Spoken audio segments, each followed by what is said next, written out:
Welcome to this episode of the Film Jerk Podcast. I'm your host, Edward Havens. Today we will present the first of a two-part series on the most successful filmmaker of not just the 1980s, but in the entire history of cinema. On a future episode, we will cover the 1980 films written and or produced by Steven Spielberg. In this episode, we'll take a look at the man and the films he directed, several which helped define the decade and, for better or for worse, changed the entire direction of the industry. Steven Spielberg in the 1980s, the director. The dawn of a new decade, January 1st, 1980. Filmmaker Steven Spielberg was not having the happiest of New Years. 1941, his big-budget World War II comedy, featuring some of the best comic actors working, including the first theatrical on-screen pairing of Saturday Night Live favorites Dan Aykroyd and John Belushi, was not living up to the lofty expectations put onto the film by the public or the top brass at Universal Studios. Spielberg's previous two movies, Jaws and Close Encounters of the Third Kind, had combined for nearly $400 million in ticket sales, at a time when the average movie ticket had cost $2.03 in 1975 when Jaws was released, and $2.23 when Close Encounters was released in 1977. But after 2 weeks in theaters during the lucrative Christmas holiday season, it had become clear that 1941 was not going to be another home run for Hollywood's boy wonder. While the film did play in theaters for nearly 4 months, its unadjusted domestic gross of $31.76 million would be the fourth lowest of his career, although the film would gain a cult following in the ensuing years, and eventually made a small profit for co-producers Universal Studios and Columbia Pictures. And if that wasn't bad enough, his longtime relationship with actress Amy Irvin had ended just before the release of the film. Steven Spielberg was in unfamiliar territory going into the 1980s, alone, with his professional reputation tarnished.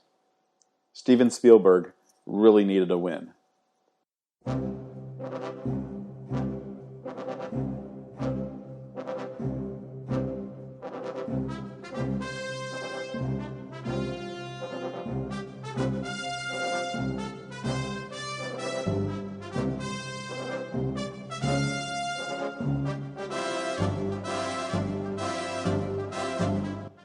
Steven Spielberg's friendship with George Lucas is legendary. Their shared vacation in Hawaii during the May 1977 opening weekend of Star Wars, where it is claimed they came up with the idea of Raiders of the Lost Ark, has moved into the stuff of mythology. How much of that legend is real, though, is debatable. It is known that Lucas originally came up with the first idea for what he then called The Adventures of Indiana Smith, around the time that he was finishing production on American Graffiti. It is also known filmmaker Philip Kaufman was the one who came up with the plot device of the Ark of the Covenant at least 2 years earlier, before he left to direct Clint Eastwood in The Outlaw Josie Wales in the fall of 1975. Over the course of 3 years, while Lucas worked with Leigh Brackett and Lawrence Kasdan on The Empire Strikes Back, and Spielberg with John Milius and Bob Gale and Bob Zemeckis on 1941, the story that would become Raiders of the Lost Ark took shape. Spielberg, who had wanted to direct a Bond film for years, wanted the hero to emulate Ian Fleming's iconic hero, while Lucas was happy enough with the scholarly adventurer we'd come to know and love. Between Kasdan, who was moved on to Raiders once his work on the Empire screenplay was complete, and Lucas and Spielberg, the creative team, came up with so many action set pieces that several of them were saved for what would become the second part of a planned trilogy. But even with a Hollywood dream team of George Lucas and Steven Spielberg at the forefront, every studio in town initially turned Raiders down, balking at the $20 million price tag and Lucas's demands for production control. Eventually, Paramount Pictures would agree to produce the film on Lucas's terms, as long as he would agree to a 5-picture deal to make movies for the venerable studio. Casting began in earnest, with a relative newcomer, Tom Selleck, cast as the hero. But Selleck was forced to withdraw after the CBS television network, now recognizing they had a star in waiting, picked up their option for a new series called Magnum P.I. With only 3 weeks before shooting was set to begin, Spielberg was able to persuade Lucas to talk to his Star Wars star Harrison Ford about taking the role. Ford signed on, and the production began on Raiders of the Lost Ark on time on June 23, 1980, in a small seaport town on the west coast of France. Indiana Jones, improbably having hitched a ride on the outside of a Nazi submarine, tries to find a way to track the movements of the Ark through this Nazi bunker.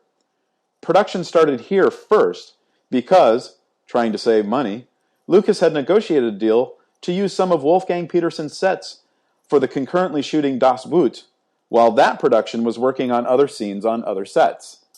Over the course of 73 days of shooting, Spielberg's team would also shoot in Hawaii, Tunisia, San Francisco, and Stockton, in addition to their home base at London's Elstree Studios.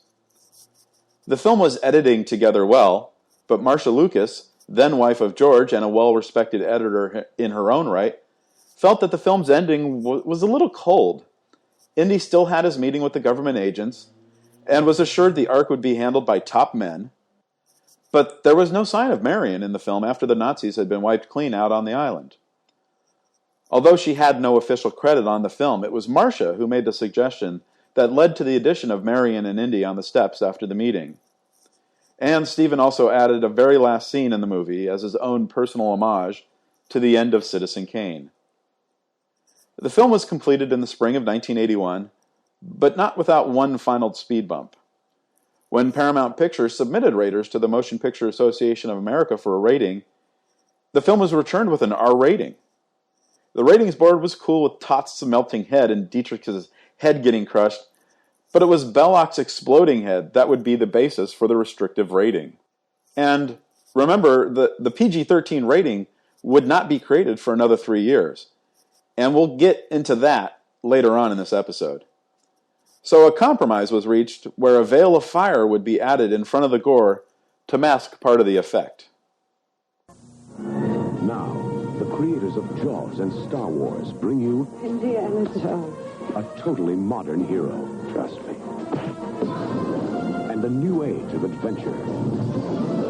From the jungles of Peru to the streets of Cairo. From the greed of the pharaohs to the wrath of God. Raiders of the Lost Ark. Rated PG. Having secured that far more lucrative PG rating, Raiders of the Lost Ark opened on June 12, 1981, and secured the #1 spot with a gross of $8.3 million from 1,078 theaters. Raiders would continue to play into theaters until the following March, 10 months later, almost never leaving the box office top 10 during that entire run. It would be the #1 film of 1981, grossing nearly twice its next two closest competitors, On Golden Pond and Superman 2. Now, it should be noted that since this episode is only covering the movies directed by Steven Spielberg during the 80s, we will not be covering Poltergeist on this episode. We're confident in this decision based on our personal research that while Spielberg was definitely a hands-on producer during the production and may have helped with a number of scenes, Tobe Hooper is the properly credited director of the film. While basking in the glow of his success with Raiders, Spielberg was busy prepping his next film. As with many movie projects, the final product would be quite different from the one originally intended. At first, Growing Up was a small, semi-autobiographical film about Spielberg's childhood, which he originally intended to shoot after Close Encounters on a low budget and a 28-day shooting schedule. Growing Up would morph into a sci-fi horror film, first entitled Watch the Skies, based on a true story about a Kentucky family who claimed to have been terrorized by a group of aliens. Unable to get Lawrence Kasdan, who was already working on a screenplay for Empire and had Raiders waiting in the wings, Spielberg turned to an up-and-coming writer, John Sayles, who had written the Jaws spoof Piranha, to write the new screenplay, which was now being called Night Skies. But after Sayles turned in his first and only draft of the screenplay, Spielberg had second thoughts about bad aliens and turned to Melissa Matheson, the screenwriter of The Black Stallion, who happened to be dating Harrison Ford around the time of Raiders productions, to work on a more friendly version of the story. Within a few weeks, Matheson turned in her first draft of the screenplay, which was now called E.T. and Me, to Spielberg. However, in February 1981, Columbia Pictures, who had the right of first refusal for any production that may have been born out of Close Encounters, refused Matheson's new screenplay and put the project into that dreaded Hollywood purgatory turnaround. It is said that Frank Price, then head of Columbia, was not interested in making a wimpy Disney movie. But Sid Sheinberg, the president of Universal Pictures, and a longtime friend and mentor to Spielberg, was more than happy to pick up the project from Columbia, paying $1 million that other studio had spent developing that project. Filming on the movie, shot under the fake title A Boy's Life, began in and around the greater Los Angeles metropolitan area in September of 1981. Spielberg would shoot for 61 days, completing filming 4 days ahead of schedule, and would employ some friends in small ways. Harrison Ford would shoot a cameo that would end up getting cut from the final film as one of the young protagonist's teacher, and it was Bob Zemeckis who suggested the memorable scene of the alien being disguised as a toy in Elliot's closet. In 1975, he directed Jaws. In 1978, he directed Close Encounters of the Third Kind. In 1981, he directed Raiders of the Lost Ark. And now, Steven Spielberg brings us E.T., the Extra-Terrestrial. We will witness the arrival, the search, the desertion, the fear, the discovery, the friendship, I'm keeping him. the secret, the love, the warning, the signal, the mystery, the danger,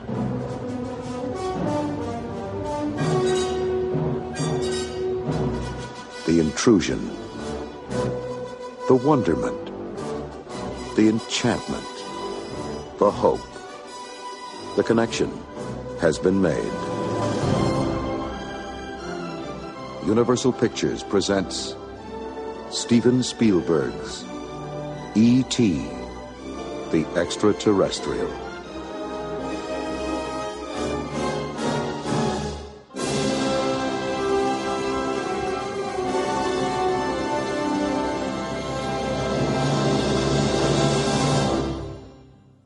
Opening one day before the first anniversary of Raiders' theatrical release, June 11th, 1982, E.T. the Extra-Terrestrial would open in first place, earning $11.8 million in 1,103 theaters.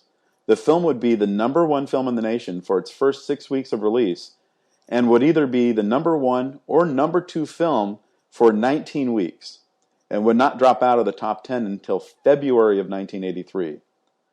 The film would continue to play in theaters until early June 1983, 1 week shy of its own first anniversary in theaters, finishing its initial theatrical run with $352.9 million, surpassing the previous box office champion, Star Wars, by more than $50 million. And ever the workhorse, Spielberg would already be working on his next project, while his current project was just opening in theaters. Twilight Zone the movie teamed Spielberg with three of the hottest directors working then.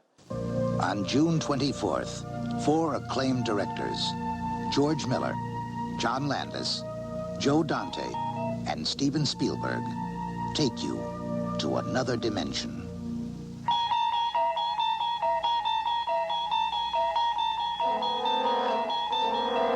Twilight Zone, the movie, rated PG. Starts Friday, June 24th. Check newspapers for local listings. Brought aboard because of producer Spielberg's love of his Jaws spoof Piranha, this would be Dante's big Hollywood break, as well as the Australian Miller's first production in the United States. Spielberg, Dante, and Miller would remake classic episodes of the iconic show, while Landis would write an original screenplay that incorporated elements of 2 other classic episodes. Spielberg's episode, Kick the Can, is a retelling of a Richard Matheson story about an old man who grants a new lease on life for the residents of a retirement home. The episode features a number of the trademark directing flourishes that make a Steven Spielberg movie so identifiably unique, but compared to Dante's frenetic It's a Good Life, or Miller's penetrating Nightmare at 20,000 feet, Kick the Can feels, well, rather pedantic.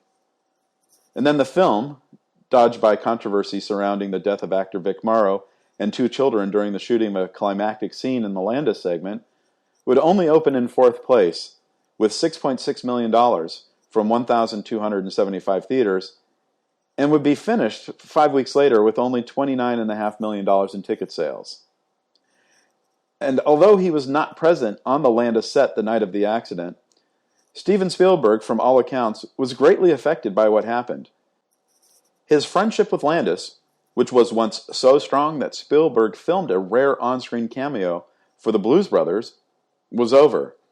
And as a primary producer on the film, Spielberg could have been considered partially liable for the accident. What he needed was something that would take him far away from Hollywood and all the troubles that were mounting. And in April 1983, Steven Spielberg would begin filming on Indiana Jones and the Temple of Doom. Spielberg would eventually admit Temple of Doom was a lot darker than it probably needed to be, and a lot of that darkness came from where he was emotionally after the accident. It also didn't help that his friend and collaborator George Lucas was going through a divorce from Marcia. 5 years after making the film, Spielberg would admit that he wasn't happy with the film at all. It was too dark, too subterranean, and much too horrific. He'd say that there wasn't an ounce of his own personal feeling in it, and that the only good thing that ever came out of it would be that he met his future wife on it. But even with the torture and the violence and the life-beating hearts and the monkey brains, there's still quite a lot of good work in the film. Jonathan K. Kwan's Short Round was one of the best young sidekicks to ever grace the silver screen. Douglas Slocum's clever lighting belies the fact that the majority of the film was shot on sound stages in England and not somewhere in India or Sri Lanka. And the opening 50 minutes are among the tightest and strongest of all of Spielberg's filmography. In the name of science, You know how to fly, don't you? you'll go anywhere. No. Do you? In the name of excitement, you'll try anything. Step on it. Because if adventure has a name, it must be Indiana Jones. Harrison Ford in Indiana Jones and the Temple of Doom. Audiences were excited to be back with Harrison Ford's charming archaeologist, making Indiana Jones and the Temple of the Doom the 3rd highest-grossing film of the year, earning more than $179 million. But, like Raiders 3 years earlier, Temple of Doom was criticized for its most violent moments. Some parents, apparently having forgotten the face-melting and head-crushing and head-bursting climax of the first movie, were appalled to discover a movie tagged with a rating that literally says parental guidance suggested, some material may not be suitable for children, featured people eating obviously fake eyeballs and monkey brains, children getting beaten, and one poor soul getting burned alive in an evil ritual before having his still beating heart ripped out of his chest and held high as it burst into flames in the bad guy's hands. Junior was going to need many years of therapy. Many, many, many fucking years of therapy. Between the Temple of Doom and the cartoonish violence in the Spielberg-produced Gremlins, which would be released into theaters 2 weeks after Doom, the Motion Picture Association of America was ready to create a new rating. Working with Spielberg, MPAA President Jack Valenti would come up with the PG-13 rating, which, while still being a non-restrictive rating, meaning any kid under 13 could see a PG-13 movie without an accompanying parent, would, in the words of Robert Selig, then president of the California Association of Theater Owners, put more of a burden on the responsibility on the parents from whom the code rating system was originally intended for, and still is. The new PG-13 rating would be introduced on July 1st, 1984, with the first film to be rated PG-13 being Gary Marshall's The Flamingo Kid that week. But the first PG-13 movie to be released in theaters would be John Milius's Red Dawn on August 10th, since Marshall's movie was being held back for Christmas release. 1985 would be a year of great change for Steven Spielberg. On the personal front, he had gotten back together with Amy Irving, resulting in a marriage and his first child, a son named Max. It would also bring forth his first major television show as a producer, the anthology series Amazing Stories, which aired for 2 years on the NBC television network. We'll cover the television series more in part 2, but we will spend a moment talking about the 2 episodes that Spielberg did direct. The first episode was Ghost Train, which would be the premiere episode of the series. Based on a story by Spielberg, Ghost Train would feature the great Robert Blossom as an older gentleman who objected to his son building a home on the site of a train accident, which the old man believed should have killed him 75 years before. Also featuring a very young Lucas Haas, Ghost Train featured a number of the Spielberg theatrical touches, including a John Williams score, cinematography by his then-regular DP Alan Daviau, shots from the child's point of view, and a fantastical ending not unlike the first alien invasion scene in Close Encounters. And Ghost Train would become one of the highest-rated episodes of the show's 2-year run. His second episode, The Mission, was also based on a story by Spielberg, and would be one of only 2 episodes that were an hour long instead of the regular 30 minutes. It's also the most cinematic and arguably the best episode of the entire series. It is about an Air Force squadron during World War II on their 24th mission dropping bombs on enemy territory. While their mission is deemed a success, the plane suffers from major damage in the crossfire, leaving the underplane turret gunner trapped in his space with no way out. And on their way back to base, they also discover the landing gear won't deploy, which would require a belly landing that would crush the gunner dead. As they get closer to the base, they try to do everything they can to reclaim the situation to save their crewmate.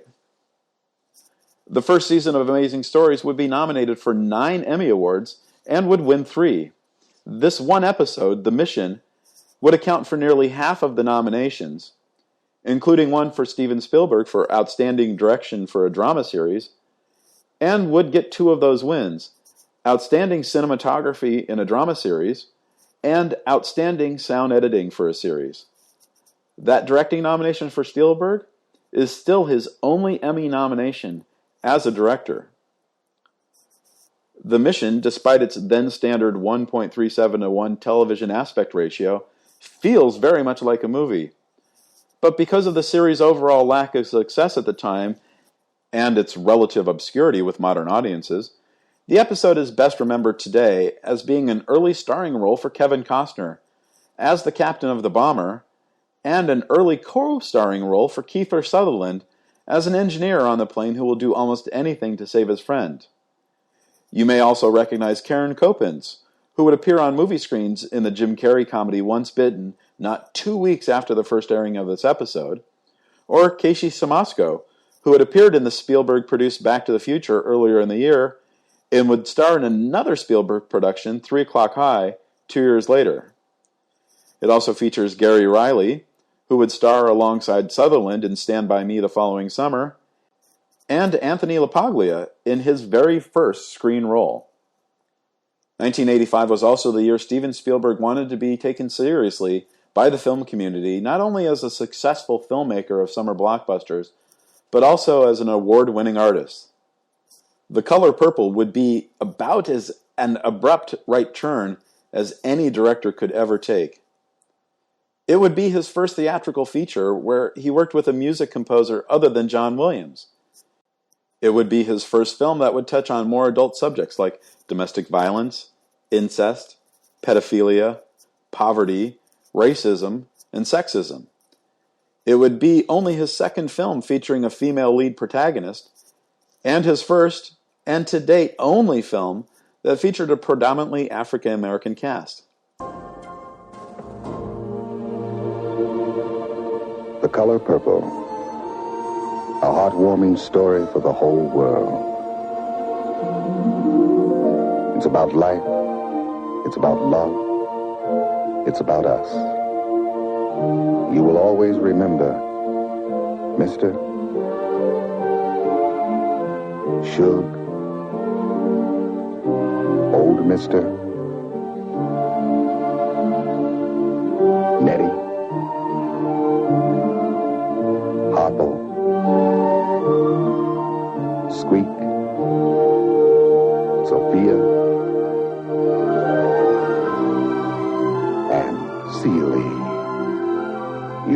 forget the color purple.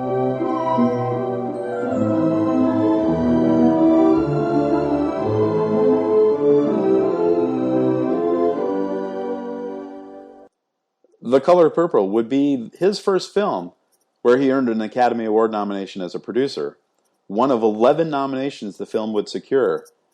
And as many of us know, one of those 11 nominations was not for Best Director. The directing nomination that we would expect to go to the director of a Best Picture nominee, as was the case with the other 4 films nominated for Best Picture that year, would go to Akira Kurosawa, who earned his only Oscar nomination as a director for his masterful work on Ron. While Spielberg was probably unhappy not to be nominated for directing for The Color Purple, it's clear he didn't hold the snub against Kurosawa-san. Spielberg, along with George Lucas, would present the master filmmaker a Lifetime Achievement Award in 1990, and acknowledging in his remarks that Ron was one of the director's indisputable classics. The Color Purple would tie an ignoble record at the 58th Academy Awards, becoming the second film, after Herbert Ross's The Turning Point, to be nominated for so many Oscars and not winning a single award. The Best Picture award would go to Sidney Pollack's Out of Africa, which continued the Academy's then regular tradition of rewarding overblown historical epics, and in hindsight, there were a plethora of better films that should have won over Out of Africa, including Best Picture nominees Witness, Prizzi's Honor, Kiss of the Spider Woman, and The Color Purple. And some of the movies that were nominated for other awards, but not Best Picture, including Ron, Brazil, Mask, The Official Story, The Purple Rose of Cairo, Back to the Future, and Silverado. And then there's the movies that inexplicably didn't get a single nomination, including Lost in America and After Hours. Suffice to say, The Color Purple was in very good company that year when it came to being shunned for the top award. The Academy would do their best to make it up to Spielberg the following year, when the then 39-year-old filmmaker was awarded the Irving G. Thalberg Memorial Award, awarded periodically by the Academy to, quote, creative producers whose body of work reflects a consistently high quality of motion picture production, unquote. It should be noted that as of March 30th, 1987, when Spielberg was being given the Thalberg, he had produced a grand total of 4 movies, all made between 1982 and 1985. To be fair, 2 of those 4 films, E.T. and The Color Purple, had been nominated for Best Picture, but 4 movies in 4 years doesn't really reflect a body of work that reflects a consistent high quality. During his acceptance speech, Spielberg spoke about a topic that resonated with the then 18-year-old me that I still remember vividly 33 years later. I'm told Irving Thalberg worshiped writers, and that's where it all begins. That we are first and foremost storytellers, and without, as he called it, the photoplay, everybody is simply improvising. He also knew that a script is more than just a blueprint, that the whole idea of movie magic is that interweave of powerful image and dialogue and performance and music that can never be separated, and when it's working right, can never be duplicated or ever forgotten. I've grown up, most of my life has been spent in the dark watching movies. Movies have been the literature of my life. The literature of Irving Thalberg's generation was books and plays. They read the great words of great minds. And I think in our romance with technology and our excitement at exploring all the possibilities of film and video, I think we've partially lost something that we now have to reclaim. I think it's time to renew our romance with the Word.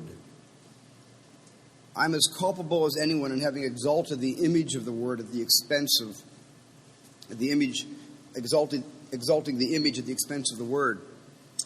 But only a generation of readers will spawn a generation of writers. Originally planned for the Onion Field director Harold Becker and then David Lean, Empire of the Sun would become Spielberg's most personal film to date. The adventures of a young British boy through the Japanese occupation of China during World War II spoke strongly to Spielberg, still fond of his father's stories about being a radio operator in the South Pacific during the war.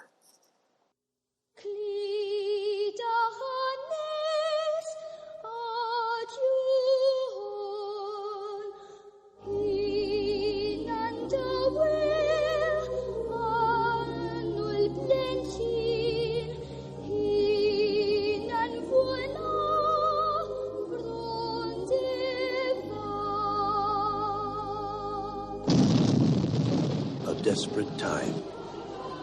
A world at war. A boy alone.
With a screenplay by noted playwright Tom Stoppard, and adapted from the novel by J.G. Ballard about his own experiences during the war, Empire of the Sun would be the first starring role for 12-year-old Christian Bale, who was recommended to the filmmaker by his wife Amy Irving, who had starred with Bale in a TV movie the year before, and was approved by Ballard, who felt Bale had a more than slight physical resemblance to himself at the same age.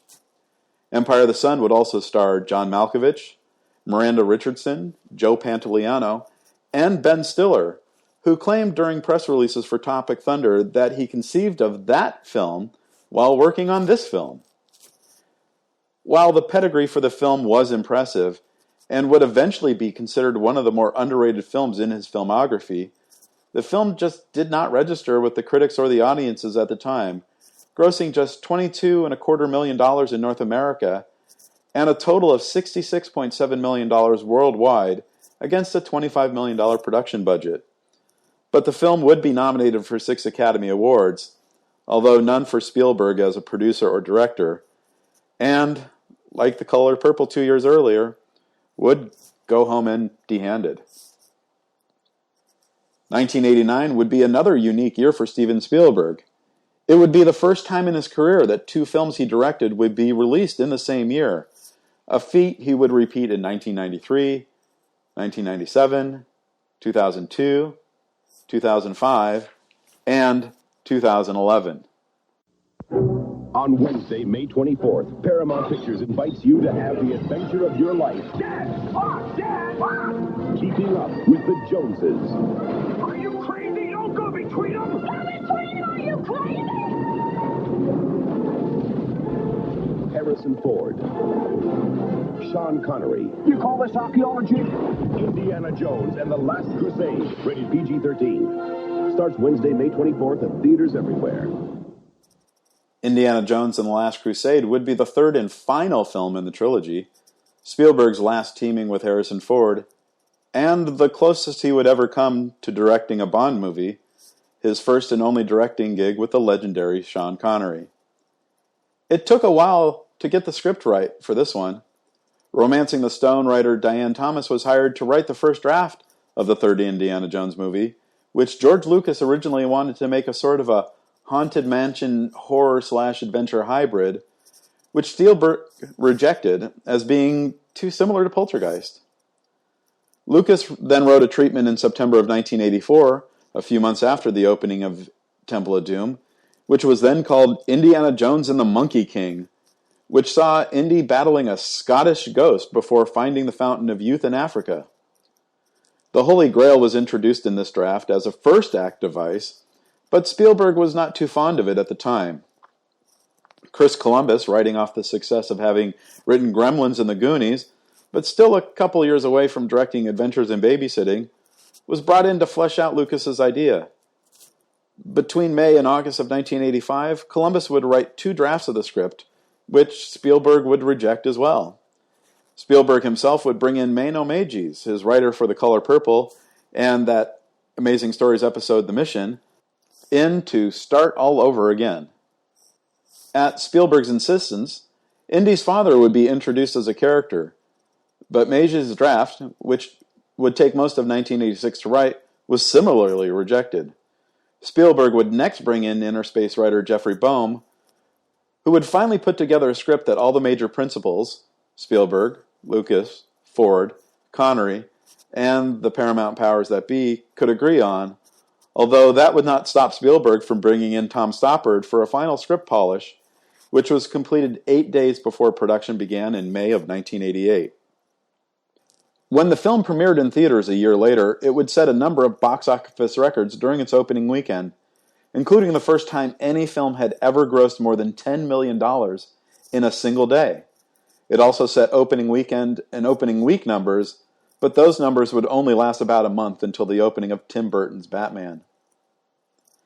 Steven Spielberg, the director, would end the 1980s with Always, a remake of the 1943 Victor Fleming film A Guy Named Joe. He was the luckiest flyer alive. Then, That's right. now he's got one more mission to accomplish. To hear you inside their own minds, as if it were their thoughts. Give him a chance, Al! Okay, kid, you got a chance. Don't screw it up. I'm gonna like this job. Richard Dreyfuss, Holly Hunter, John Goodman. From director Steven Spielberg. Always rated PG. Starts Friday, December 22nd at theaters everywhere.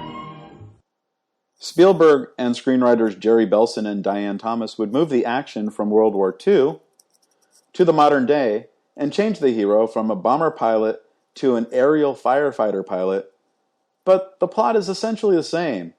A pilot who has recently died acts as an unseen conscience to a new pilot who ends up falling for the dead pilot's still grieving girlfriend. One of Spielberg's strengths as a director has always been able to gather a great cast together, and Always is no exception. What filmmaker wouldn't kill to have worked with Richard Dreyfuss, Holly Hunter, John Goodman, Robert Blossom, Keith David, and Mark Helvenberger on the same movie? But if that wasn't enough, Always holds a special place in cinema as being the final film appearance for Audrey Hepburn, playing Dreyfuss's guardian angel, and her moments with Dreyfuss remind us of why every single one of her 20 movie appearances, beginning with Roman Holiday of hers, was special and unique and magical and to be treasured. Always is, one would expect from a Spielberg production, a technically proficient movie. The performances are uniformly excellent, save the miscast Brad Johnson in his first major film role. Dreyfuss and Hunter had exceptional chemistry together, and it would have been fun to see Dreyfuss and Goodman do more films together, because they worked so well together. And Audrey Hepburn. If there is a God, Hepburn was God's heartbreaking work of staggering genius. But Always would not be a big hit, opening in 5th place that weekend before Christmas and disappearing from theaters before the end of January. The 1980s would end for Spielberg the way the 70s ended for Spielberg. His big Christmas release would not be a hit with critics or audiences, with that last film being the second lowest grossing feature of the decade for his directing efforts, and his relationship with Amy Irving would hit the skids again, although this time their divorce would be a far more costly financial hit than their breakup 10 years earlier. And the 2 decades would be parallel in that he directed a film that would become the most successful movie of all time to that point, Jaws in 1975, which would be surpassed by Star Wars 2 years later, and E.T. in 1982, which would be surpassed by Titanic 15 years later. And the end of the 80s would reinforce Steven Spielberg's importance in cinema history, both as a producer and director. The vast majority of his directorial output for the remainder of his career would be a balancing mix of big fun escapist entertainment and serious stories meant to tell a greater truth. He would go from Jurassic Park to Schindler's List, The Lost World Jurassic Park to Amistad, War of the Worlds to Munich. And he's also the only filmmaker to have ever opened two big-budget movies in the same week, when, in 2011, his adaptations of The Adventures of Tintin and Warhorse opened 4 days apart. As I record this podcast in the waning days of summer 2019, Steven Spielberg is hard at work on his remake of West Side Story, his first ever musical. He is 72 years old, and he's been making movies professionally for 48 of those years. He's been nominated for Best Director 7 times, and he's won that Oscar twice. 10 of the films he's directed have been nominated for Best Picture, although only one has actually won the award.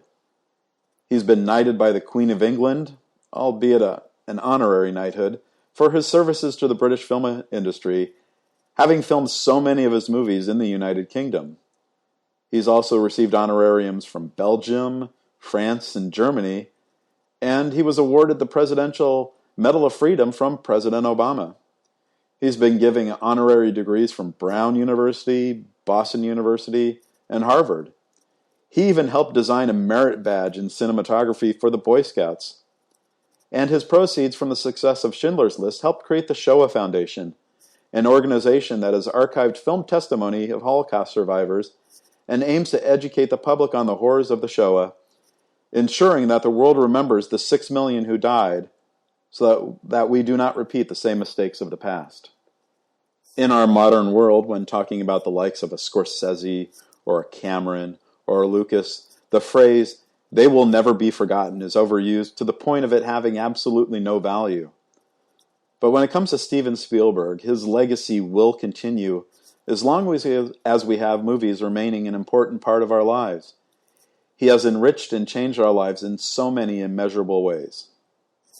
In the coming weeks, we will take a look at his impact on the decade as a writer and a producer. And on a show in the near future, we will be featuring our first guest co-host. Thank you for listening. The Film Jerk podcast has been written, narrated, and edited by Edward Havens. As we are an independent podcast without sponsors or a network of websites to help promote the show, we rely on word of mouth to get the word out about the show. Please, help get the word out. Please post about the Film Jerk podcast on your socials. Please rate and review the show on your favorite podcast source. And as always, I look forward to your comments about the show. You can leave me a note on this podcast's page at filmjerk.com, or you can leave me a message on my Twitter feeds at Edward A. Havens or at FilmJerk. The Film Jerk podcast has been a production of Idiosyncratic Entertainment. Thank you again, and good night.